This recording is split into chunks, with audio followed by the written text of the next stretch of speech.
जय जगन्नाथ सांग मैंने आज ब्लॉग टी को आपण मानक स्वागत करुच्ची। आशा करुच्ची आपण मानक भिडियोटी बहुत पसंद आसीबो। आहा देखंतु बंधुगण, गरम गरम मशरूम बिरयानी सांग को क्रिस्पी पणस पकोड़ा देखिकी पाटिरु लाल बोही जाउथबो ना। सत्त कहिबे आज आम ट्राए करने को जाऊँ ये सुपर टेस्टी कॉम्बो। एपटे अच्छी आमर मसालदार मशरूम बिरयानी आउ ताकू साथ देवाई अच्छी रेड चिली चटनी आउ ठंडा ठंडा दही रायता आउ यही पणस पकोड़ा को देखंतु ऊपर पूरा क्रंची आउ भीतर सॉफ्ट।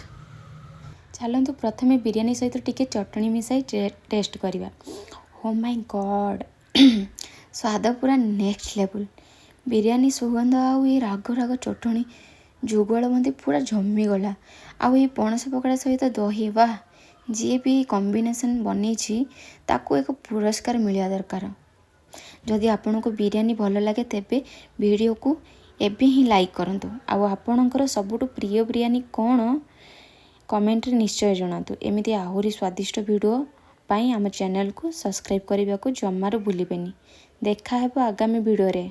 रहिली bye bye. जय जगन्नाथ सांग माने सब्सक्राइब करने बिल्कुल भूलिबेनी।